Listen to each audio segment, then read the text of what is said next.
Hello and welcome. Today we're going to be talking about Schrodinger's equation. Okay, so let's just write down what Schrodinger's equation is. Before I write that down actually, I want to talk about just what our approach is here today. And it's going to be not quantum mechanics. We're not going to do quantum mechanics per se. We're not going to be invoking any quantum physical principles, and essentially we're going to sort of avoid physics altogether.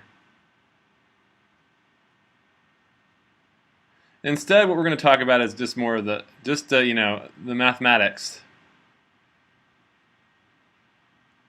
of why the Schrodinger's equation, or sort of how to say the mathematics that determine the form of the Schrodinger's equation, SE. All right, so let's just write down what the Schrodinger's equation is. We write it down as that, and there usually is an I out front like that. And the typical Schrodinger's equation is negative second partial derivative of psi with respect to x plus some voltage, or what do you call a potential, times psi. So first of all, psi itself is a function of x of t, and x is just some space variable. I should say it's a real number, and it represents space. It's a location of a particle, and of course there's time, which is just time. All right, and this psi function, which we call the wave function, without getting into too much detail, it's going to be complex valued, u plus iv. So u and v are both functions of x of t, x and t. All right. So we have this equation here. So this is definitely a PDE, and the question is, why? One question is, why is there an I there, right? And the other question is, why this specific form? What is this telling us, and why is it like this? So up over on this side, this is really what we call a linear operator. So we can call this L hat of psi. So what we have here is I, the time derivative of psi is equal to this, what we'll call a linear differential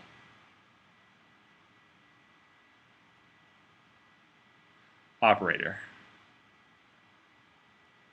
So, what is the specific form of this linear differential operator? Why do we have it complex valued? And why is there an I there on the time derivative side?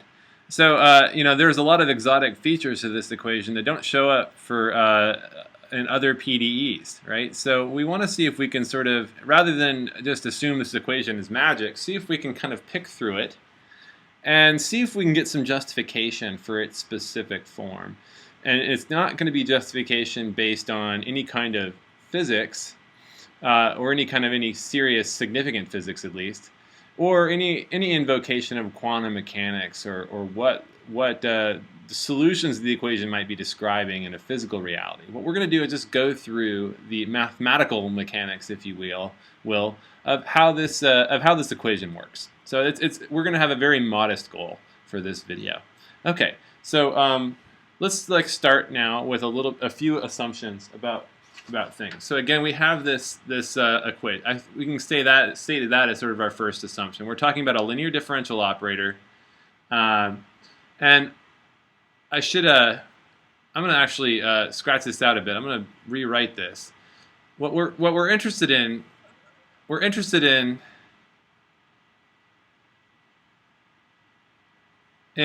time dynamics of psi, right? So ultimately what we're going to be writing is some sort of time derivative of psi is equal to some function, which I'm just going to call h, which is our linear differential operator over psi. So that's our linear differential operator, right? And I'm going to start with, I don't really know I don't have any assumptions about this except for it's a linear differential operator. And we want to, and of course this is a linear differential operator in x only, and it's somehow related to a time derivative of this wave function. Okay, and the second thing is that, yeah, h is going to be a linear differential operator, and so we can write out a specific form of it. It's going to be a0 plus a1. I'm going to write this in terms of f. So we're going to operate on this function f, and that'll be f prime. And so this is the function of x, right? And a2 f double prime plus a3 f triple prime plus, and so on and so forth, to some highest order, an f to the nth derivative. Okay, so this is the form of it. And what we're going to say is that AIs are actually, they're going to be possibly complex functions. Okay, so AI then could be some function AI of x that's that outputs complex numbers. Okay, so let's see. So those are two assumptions, and the third assumption we're going to have is, again, that, and we've seen this before if you've ever learned anything about physics, that this is some sort of probability density. So I'm going to call this number 3. This is a probability density.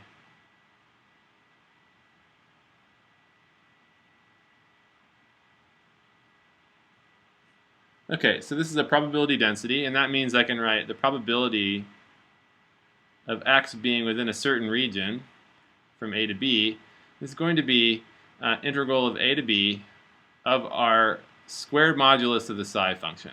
Okay, and so we've seen stuff like this before. You know, if you have some sort of probability distribution in the x space, you're like, okay, I want to know between a and b, the area under the curve gives a probability for the likelihood of x being located there. Okay, so those are our three basic assumptions we're going to start with. All right, and you know, a corollary to this is that we want that the integral over the entire real line of our psi function, the squared modulus of our wave function, to be 1. All right, and that just means that it truly is a probability density. The probability of the position of the particle being anywhere on the real axis should be 100%. Okay. All right. So I think these are fairly mundane assumptions. We're just saying that we're looking at something like that's some sort of PDE. All right. But now we're opening up our PDE to be complex valued. Right. That's the real thing that's different about the study of this particular PDE versus others, is that our linear differential operator has complex values in it, and our solution is complex valued as well. And so that's why I think this equation is appropriate to discuss in a complex variables course. It really is something that you know, we want to get our heads around what these complex numbers are buying us in terms of the study of PDEs. Okay, so let's see if we can.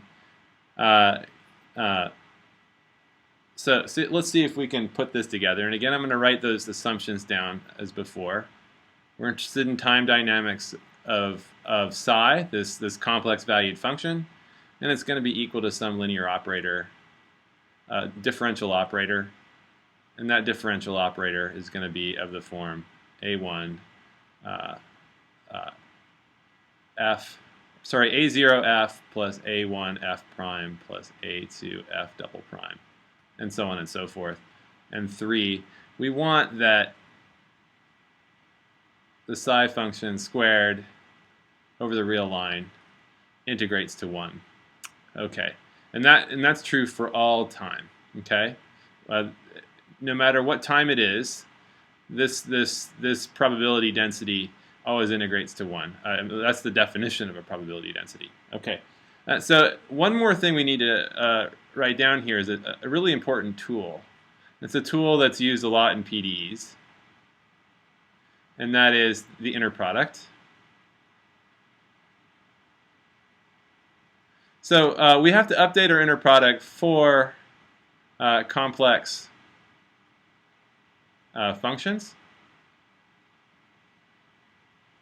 Okay, so our inner product for complex functions, we're going to write it down as, we usually write down, we'll have an f and a g, okay? And we're going to write it down as follows, right? So now f and g could both be complex valued, right? They can spit out complex numbers, even though they're functions of x, just a single real number, okay? So we can write that down as integral over the entire real line of f of x times the conjugate of g dx. Okay, so a few things to note about this is that, of course, if I write f of g, f comma g, it's the same thing as if I switch the positions of g to g comma f, I need to put a complex conjugate over the whole thing. All right, so and a corollary to this, if f and g are real valued, if they only output real valued numbers, then of course we have that symmetry condition. Nothing really changes. It's just the same like that. Okay, so that's the only real tricky thing. And so as long as f and g are real valued, we have the same sort of inner product we've had before. Okay, so this inner product, of course, tells us a lot of very interesting information. It gives a notion of angles and distance. Okay, so for instance, the squared distance of f, you want to call it what they call the norm of f, is actually going to be equal to f times f, which is, again, precisely, in the complex valued case, we put that modulus, or the conjugate over that. We're integrating over the reals. And of course, that's precisely the complex modulus squared dx. So of course, if that were psi, this would be equal to 1. All right, so that's just saying that the squared modulus of our wave functions is always 1. So so that's a really nice nice idea. So we see this inner product idea, which we've used before in partial differential equations, has a nice extension, and it really is just what we've been talking about in terms of probability. So we have a really nice connection there. And the other is that notion of angles, which is that if I have two functions, it's equal to, the inner product of those two functions is equal to the product of the magnitudes times the cosine of theta. All right? And so theta, of course, is that sort of, if you want to call it an angle between f and g. Now that's a very squishy notion, this idea of having an angle between them. But of course, we can define orthogonality this way. If theta is equal to pi halves, which is 90 degrees, then of course cosine is 0, and that means that f comma g is equal to 0. Okay, we're not going to use this property very much. We're really going to use this property of the inner product that's going to help us out a lot. All right, so so that's a really important tool that we use in PDEs, and that's going to show up a lot in what comes next. Okay, so so we have these assumptions, and now let's see what we can do with them. Okay, so what I'm going to do then is we're going to start here with this really fundamental idea, this notion of probability, that for all time, the probability of the wave function, or sorry, the wave function will integrate to 1. The squared modulus of the wave function will integrate to 1. So one thing, what we're saying, that when we mean for all time, it means this never changes. It's always 1 for all time. And that means if I take the derivative of it, of 1, it's equal to 0, is equal to the derivative, time derivative of our wave function. The squared modulus of our wave function integrated. Okay, but let's recall again that psi is equal to u plus iv. Okay, So u is a function of x comma t, and v is a function of x comma t, just like before. Okay, and so we can write this now as, I can bring this down here, and that's equal to d dt integral over the real line of u squared plus v squared, because that's what the complex modulus is, squared, dx. And now we're going to assume that our wave function is smooth, and so we can actually take this time derivative inside the integral in x, and we get, of course, 2 times u, we do a chain rule, times ut, right? The time derivative of u plus 2 times v of t, the time derivative of v, dx. And of course, this was all equal to 0. Okay, good. All right, so now what this looks like, of course, is an inner product. Okay, so we can actually write this. I can factor that 2 out. Or, yeah, I can pull that 2 out, and that becomes a u comma ut plus, and I'll put a little bracket around that, and factor that u out too, and that becomes a v comma vt. Right? Those are the two inner products, and that's equal to 0. So again, when I make this statement for all time, the squared wave function's modulus integrates to 1, that means that this has to be true. So what this is here, this whole thing here is a required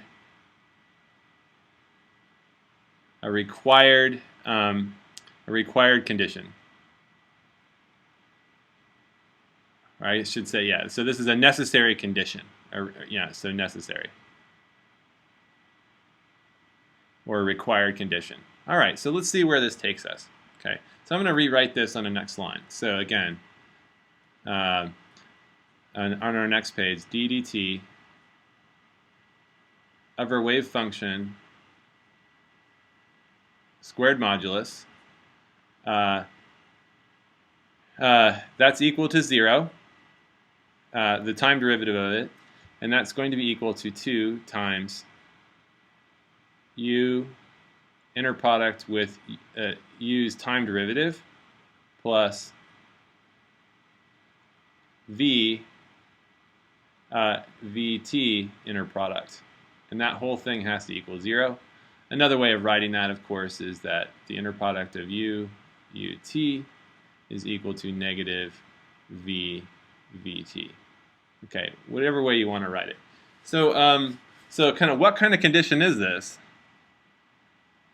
You might be asking, okay, so this is strange. I don't really know exactly how to interpret that. It means the angle between these two functions and the angle, it has equal to the negative angle of these two functions. So that doesn't really have a lot of meaning to us right now. But let's now go back to, again, our other assumption. We had our first assumption, right, which was that we have a wave function, time derivative, and it's equal to some PDE, that's some sort of linear PDE. Okay, and when I mean linear, I mean that we can write this now as the time derivative t of u plus iv plus, or equals, sorry, h of u plus iv, okay? And we can write that as u of t plus I v of t is equal to h h of u plus I h of v. Okay, and then we use that second assumption. The second assumption was that h was a linear differential operator of the form a0 plus a1 partial with respect to x plus a2 partial with respect to x, the second partial with respect to x, so on and so forth. And the ai's could be complex numbers.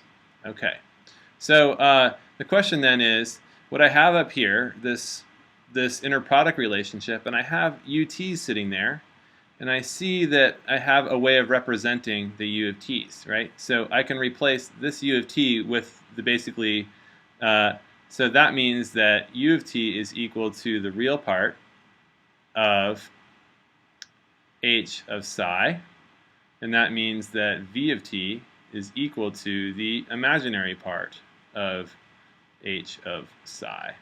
Okay.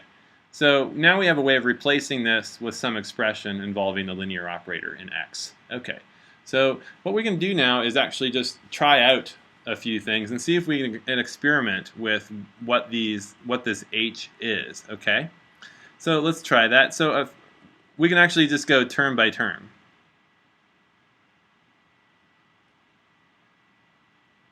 So what I mean is, let's try h is just equal to a0 of x, where this again could be a complex valued function. Okay, so again, this is just a multiplication, right?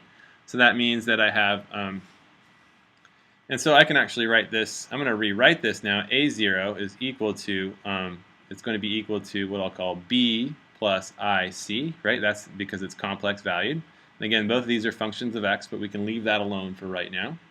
All right, so let's do that. Let's plug that in. So so what we have here is b plus ic. That's my h, and I'm going to multiply it by u plus iv, right? So that is the same thing as h times psi, or h psi, this operator, right? Right? And now I want to see what this results, and I want to look at the real and imaginary parts, and it's pretty clear that it's going to be bu minus cv, okay, plus I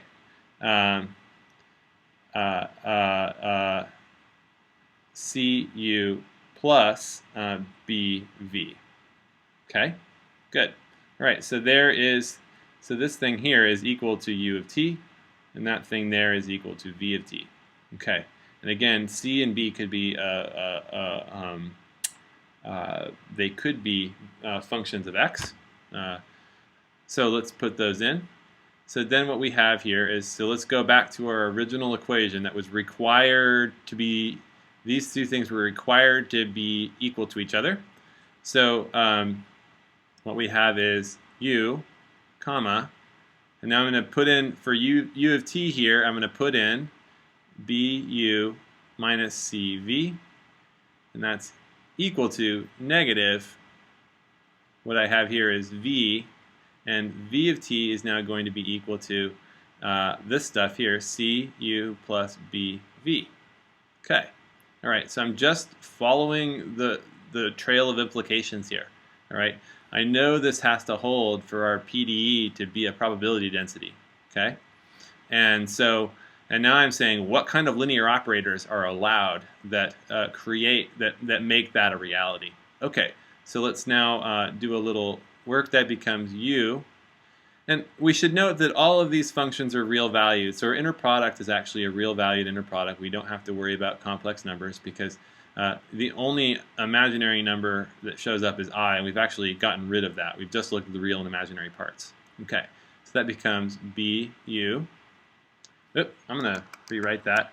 So remember, there's linearity of the inner product, so that becomes bu comma u minus c u comma v. I made a mistake. B could be a function of x, in which case it doesn't quite come out. So I'll put bu there, right? And then a minus u comma cv, like that. And then the same thing here, we have a minus vcu, and then a minus vbv. All right.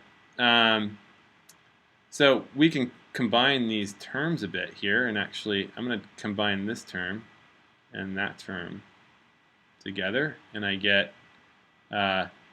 what we get here is an integral of b u times plus u squared plus v squared, right here. Sorry, we can move those across, and that becomes a plus dx, and that's bx, right?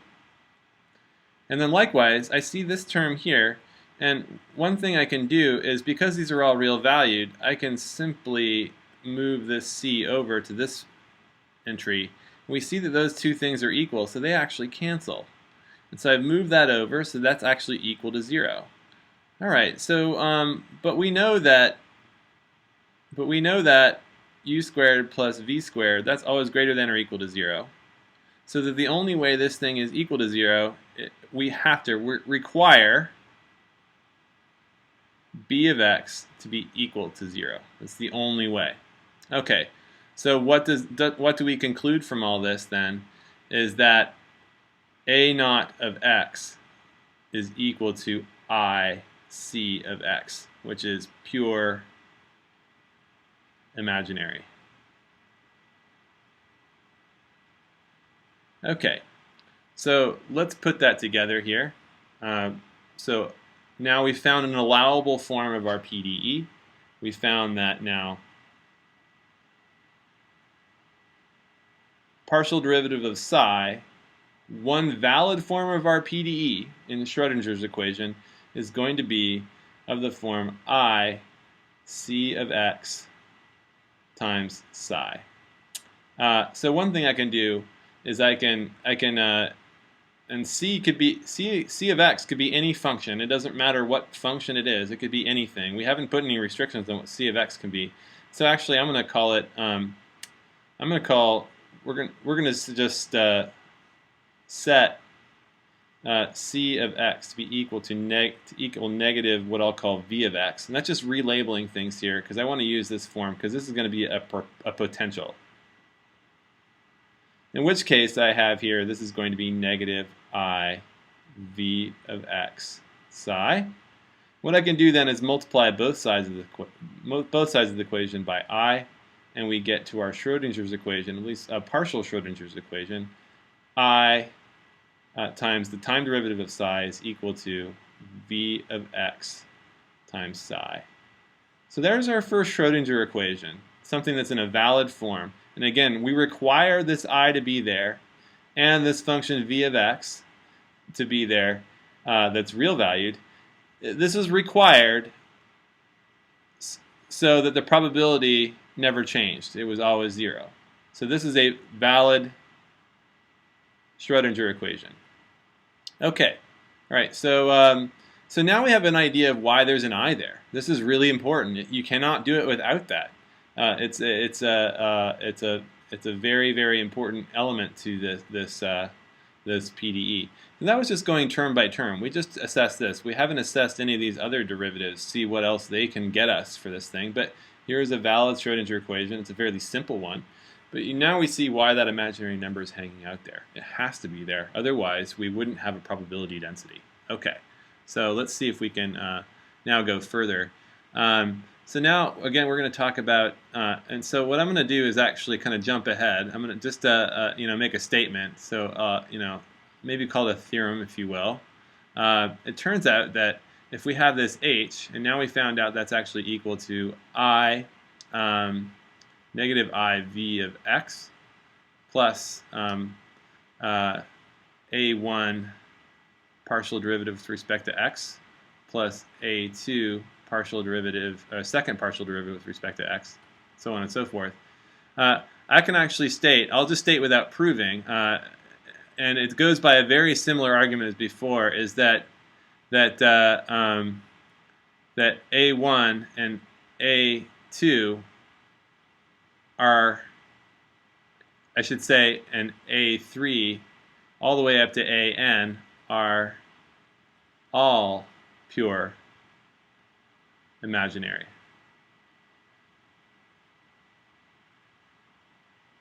Okay, and that means that I can rewrite H. I can actually recast H. And again, I'm not going to prove this, but we can see we did it for this first term here. We found out we had to have an I there. And it turns out we can do a very similar argument for the other terms there. So we can rewrite H now actually as what I'll call negative I times L. And I just put that negative there just to keep things simple. It could be positive just fine as well, but we're going to make it negative just for convenience. Where L is real valued linear operator. Okay, and so now we can just study the real valued case. So what we're going to do then is now say that L is equal to, again, V v of x plus, and now we have this, I'll just redefine my a1 to be a real valued number times the partial derivative of x with respect to x, and a2 second partial derivative with respect to x. So I'm not going to go any higher. I'm going to actually just study these. I think that's enough for us to understand most of the things about Schrodinger's equation. So I want to get an idea of what's going on here. And again, I'm going to skip a few steps because I don't want this to be too tedious. I want to get to an answer fairly quickly. But one thing we can do is, what I want to do is, so we have to put this into our equation. Recall again that now we can set this aside. And I'm just going to look at maybe L. Now I'm going to call this L under bar, and it's just going to be, or maybe I should call it L2, which is going to be just this part of it. This part I've already got covered. We've already figured out that that's okay to have there. So now let's look at this, just this other part here.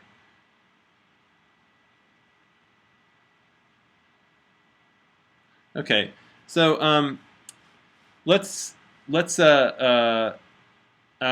for this particular operator, I want to skip a few steps here and just try this out. We're going to try, rather than sort of proving all possible forms of this that are valid, I'm going to just show you one particular one that is valid. And I'm going to try, I'll say d of x, which I'm going to call my diffusion, our diffusion constant. That's going to be equal to a2 of x. I'm going to say then that a1 of x has a very special form. It's going to be d prime of x, right? It's going to be the derivative of x.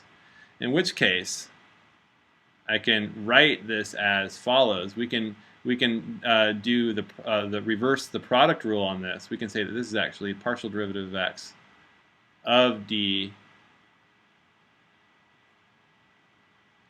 times the partial derivative of x. So we can just rewrite our operator in this form. So we could wrap it up in a bit more compact form. All right, so now what I want to do then again is we got to go back to our equation. ut has to be equal to negative vt. Right?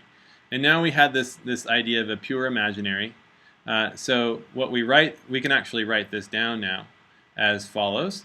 So again, u of t is equal to what now? So let's go through it carefully. U of t plus I v of t is equal to, and of course we're using this form of the operator. So we have a negative I L times psi, which is going to be negative I L u plus I v, and that's going to be that's going to be I L v. Okay, there we go. You know what? I'm actually going to put a positive on that. I'm going to do a positive. That just makes things nice. So that becomes a negative. Sorry, that becomes a. So I'll put a positive there and a positive there, and sorry guys, I'm a little spacey here. That's okay. I think again I can put any sign I like there, but I'm just going to keep this nice. That just makes things nice for us later on. Okay, so that becomes then we have a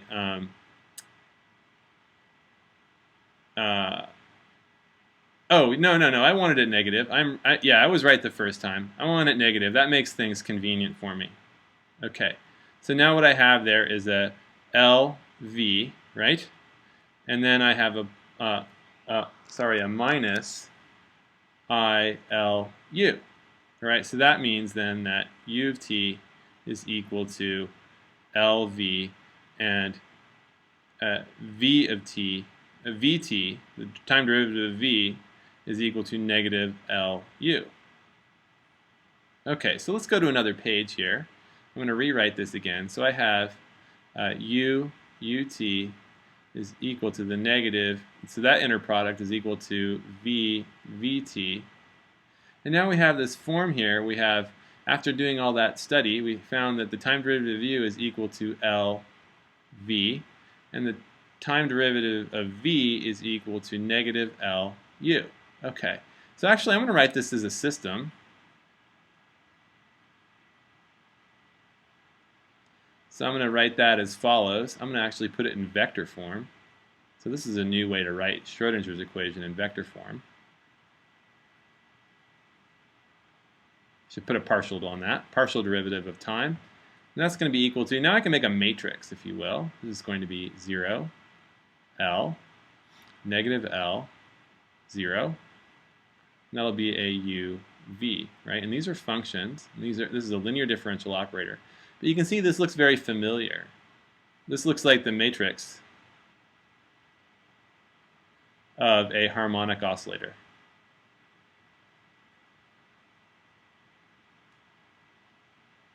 And we've seen this before.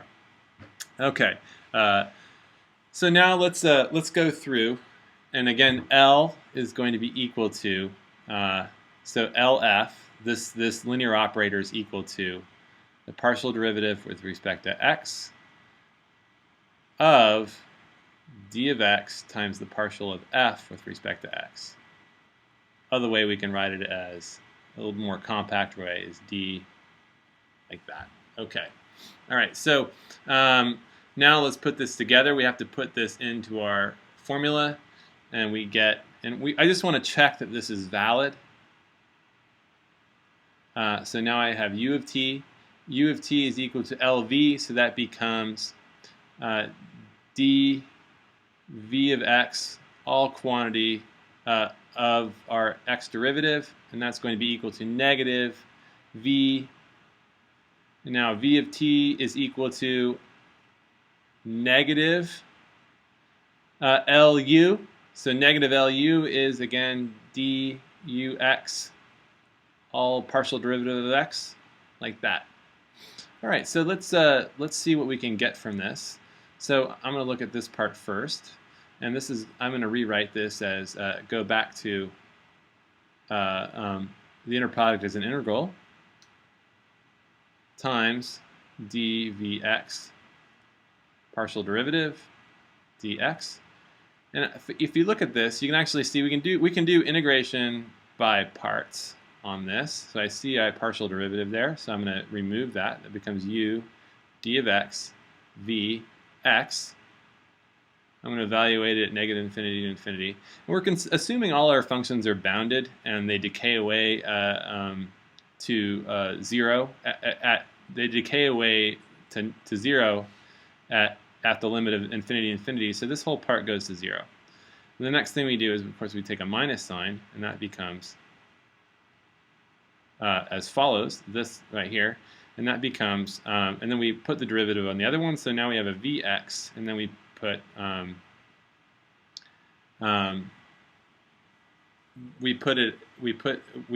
the other, so we put that becomes u d of x, like that. Okay. Oh no, wrong way. I made a mistake. The d stays there, and that becomes ux dx. Okay. Likewise, now I'm going to do the same thing down here. Okay, and that becomes, we have a v, and then now we have a times negative dux x. So that negative sign can come out front there, like that. I'm going also to do integration by parts, just as before, and we get a v dux evaluated, and that of course also goes to 0. And that was a negative sign, so that becomes a positive there, integral, and that integral then becomes, then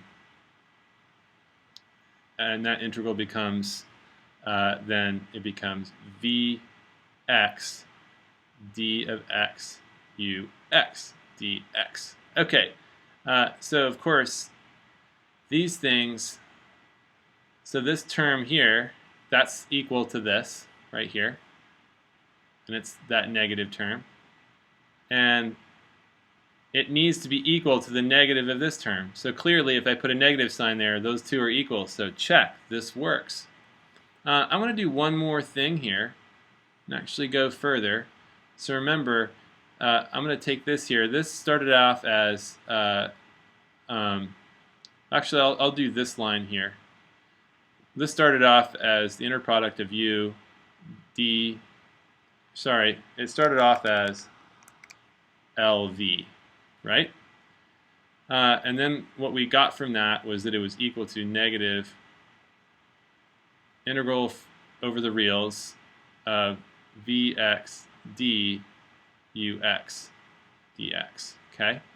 So actually I'm going to go a little further and do integration by parts one more time, and we find out, you can do this pretty quick in your head, that that's going to be u d Vx x dx. And if I write that as an inner product, that becomes u, oh, other way around, I made a mistake. That was just reversing our inner product. So that was a ux, and I'm going to rewrite this. We had a Vx sitting there, right?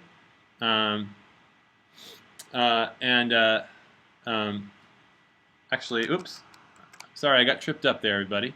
I'm going to do this again.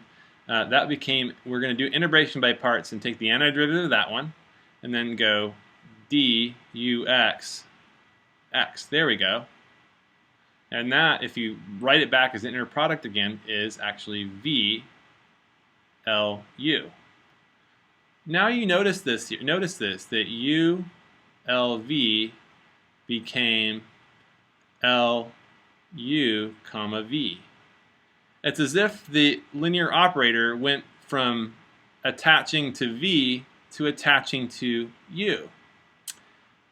I'm going to write that on the next page as we conclude our thing here. So we found out that if L was equal to d, so Lu is equal to ux times dx, then what we found was Lu v was equal to u Lv, right? This has a special form. L is now called a self-adjoint linear differential operator.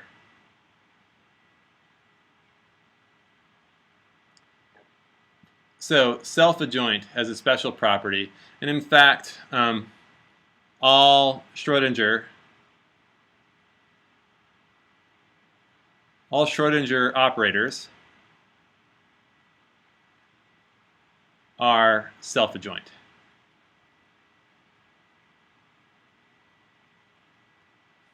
And it turns out then, of course, actually Lu equal to dux x plus Vx u is also self-adjoint.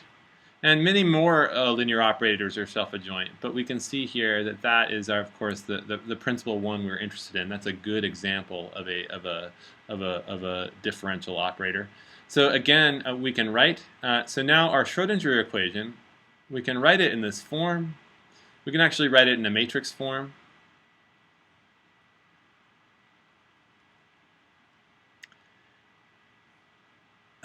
Like this.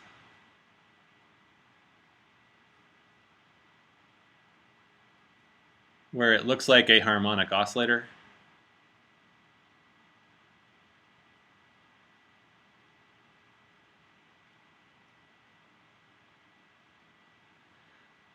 Or we can write it now in this form, that of I times the partial derivative of our psi function with respect to time times, which is equal to L of psi. So whichever form you like to put it in, either this matrix form as a linear system. What this is here is actually a linear PDE system. but it's a little complicated to write.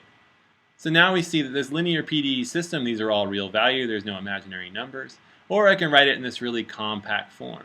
So of course you've seen this before. In the previous video I noted that we could write our, what about our other harmonic oscillator? Of course we had that, we had dt of x comma y, or xy. That vector is equal to, of course, going to be equal to 0 omega naught, our characteristic frequency, times negative omega naught, 0 x comma y. There's our harmonic oscillator. Looks pretty good. It's everyone understands this equation, but I could also write this in complex form, where I write it as I times z prime of t equals omega naught z of t. Okay, and of course the analogy, it's more than an analogy. This is actually really the same thing. Now we have two different ways of writing. So this is a PDE system. Here is an ODE system. This Schrodinger equation really is a special type of oscillator equation involving PDEs and probability densities. So that's all it is. So hopefully now we have a much clearer perspective on what the Schrodinger equation is and why it's set up the way it's set up, and some of the connections it has to basically simple linear oscillator models. Okay, so in a later video we'll actually go over some solutions to different Schrodinger's equations and see if we can kind of understand what's going on with them. But hopefully this gives you some insight into how the Schrodinger's equation works and why it's a particular form that it is. All right, thank you very much.